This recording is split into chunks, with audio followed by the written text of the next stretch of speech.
सबको बड़ा बहुत जल्दी बनना है। यस। आ, सब सब कंटेंट के चक्कर में इतनी एथिकल चीजें भूल जाते हैं। आ,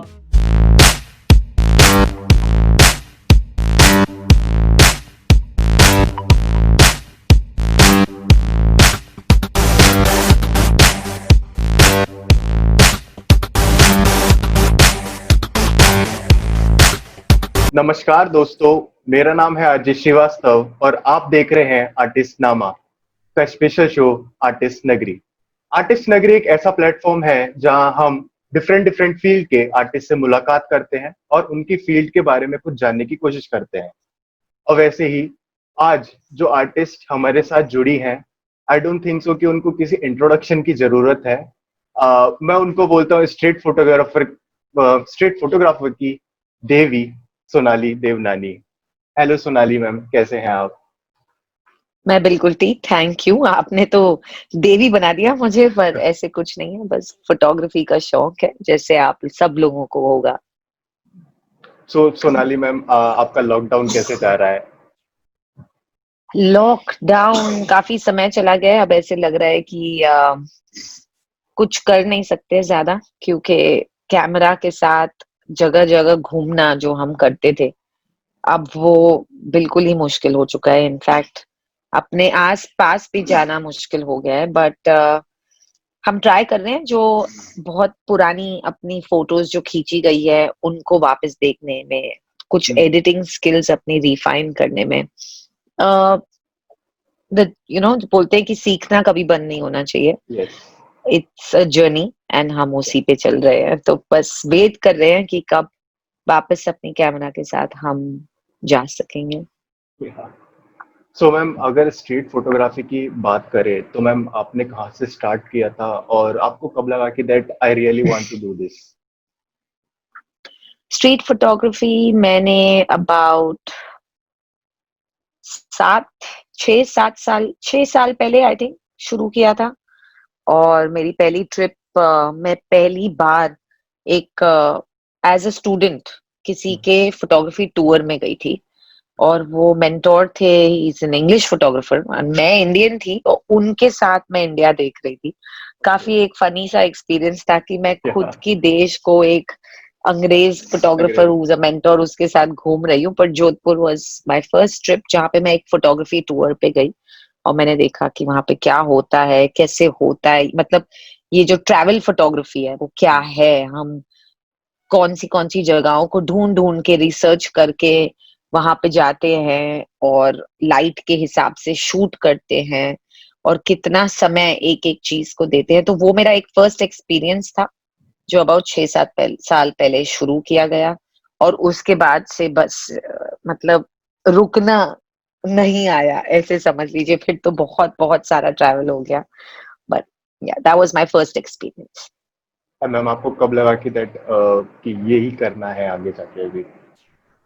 जैसे मैंने बोला, राइट, एक ट्रिप खत्म हुई दूसरी प्लान हो जाती थी, दूसरी खत्म नहीं होती थी तीसरी प्लान हो जाती थी। आ, बस बाहर रह के लोगों से मिलके और फिर पोर्ट्रेट्स जब वापस मैं आती थी और वो फोटोज देखती थी, वो कहानियां लिखती थी, क्योंकि मैं हमेशा बोलती हूँ हम फोटोग्राफर्स नहीं है, या। हम स्टोरी टेलर्स हैं। या। और जब मैं वो सब सोचती थी कि कितने लोगों को मैं मिली हूँ, मैंने कितना सीखा है, सिर्फ एक फोटोग्राफी के फील्ड में नहीं, मतलब वो लाइफ में भी मैंने सीखा है। वहां से ही मुझे पता था कि अब तो रुकना नहीं है। और बहुत मिस होता था कि अगर वो एक ट्रिप नहीं बनती थी और शूट नहीं कर पाते थे। वहां से पता चला कि बस अब ये करना ही है। सो मैम, अब आपको इतना एक्सपीरियंस हो गया है, 7-8 इयर्स हो गए हैं। सो मैम, आप डिफरेंस क्या देखती हैं जब आपने स्टार्ट किया था और अभी? क्योंकि अभी देखते हैं हम बडिंग आर्टिस्ट बढ़ते ही जा रहे हैं एज एन फोटोग्राफी तो ज्यादातर। बहुत अच्छी चीजें भी दिखने आती है और बहुत खराब भी।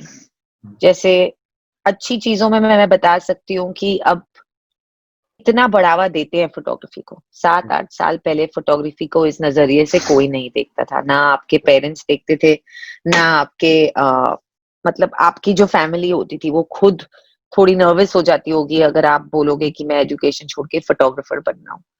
अब चेंज हो रही है चीजें धीरे धीरे। तो जो मैं देख रही हूँ कि बडिंग आर्टिस्ट जो है, जो मेहनत करके कंटेंट बना रहे हैं, ट्रैवल कर रहे हैं, मेहनत कर रहे हैं, मैं बहुत खुश होती हूँ उस चीज को देख के। पर इतना कुछ चेंज हो चुका है कंटेंट बनाने के चक्कर में। सबको बड़ा बहुत जल्दी बनना है। यस। आ, सब सब कंटेंट के चक्कर में इतनी एथिकल चीजें भूल जाते हैं। आ, जो बड़े हैं उनसे, मैं एज की बात नहीं कर रही हूँ इसमें, इसमें फॉलोअर्स की बात हो जाती है। अगर इंस्टाग्राम जैसा प्लेटफॉर्म देखा जाए, मैं सोशल मीडिया की बात कर रही हूँ, जहां पे आपसे बड़े लोग आप देखते हो इन टर्म्स ऑफ नंबर्स, और वो बड़ापन मुझे नहीं लगता है is the right way to value a person. उनके जैसे बनने के लिए, उनका कंटेंट कॉपी करने के लिए, और वो सब में वो बहुत सारी चीजें भूल जाते हैं। एंड वो एक सही जरिया नहीं है सीखने का। तो बहुत अच्छा है कि एक्सपोजर मिल रहा है यंग आर्टिस्ट को, और एक प्लेटफॉर्म भी मिल रहा है शेयर करने को। बट ये कंटेंट बनाने के चक्कर में जो वो चीजें कर रहे हैं, आई थिंक वो गलत है। सो मैम, आप ज्यादातर लोकल शूट करते हैं, स्ट्रीट पे जाते हैं, सो वही आपके लोग जो स्ट्रीट पे होते हैं वही आपके मॉडल्स भी होते हैं। सो आपको उनका कितना सपोर्ट मिलता है कि कई बार वो फनी भी हो जाता है, लेकिन कई बार वो कुछ कुछ सीरियस भी हो जाते हैं। हर किसी का, हर किस्म का एक एक्सपीरियंस मिला हुआ है, बहुत फनी से लेके बहुत जो आपके आंखों में आंसू ले आए, वैसे वाला भी।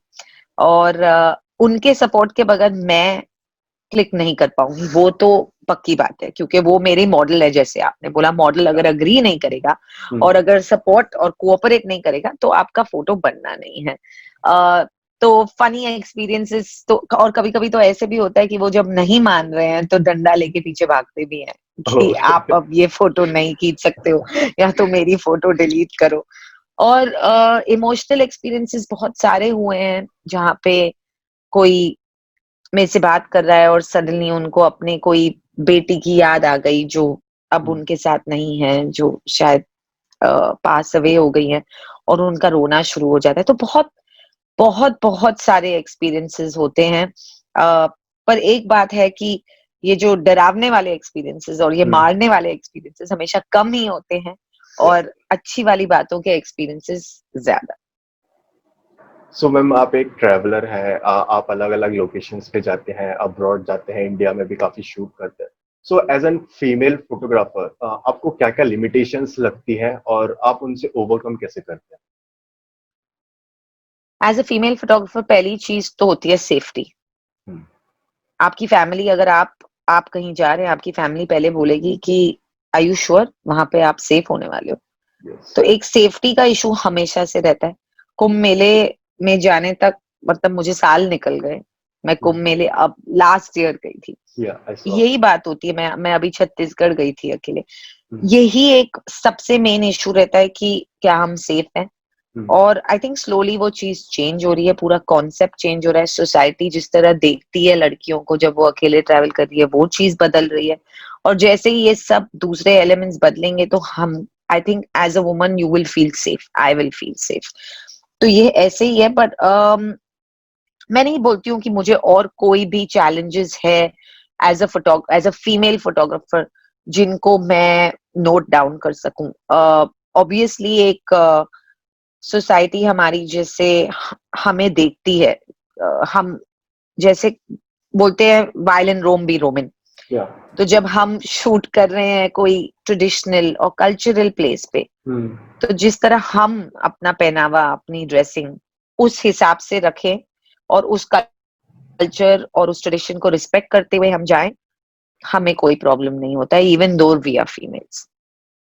आई think the biggest thing is अपने फैमिली को कन्विंस करना कि मैं सेफ हूँ, और अपने आप को कन्विंस करना जब मैं उस फील्ड में हूँ, अपने आप को सेफ फील करवाना। क्योंकि जब तक मैं अपने एक स्टेट ऑफ माइंड में नहीं होंगी, मैं क्रिएटिव नहीं बन पाऊंगी। अगर मैं सेफ नहीं फील कर पा रही हूँ, मैं क्रिएटिव नहीं बन पाऊंगी।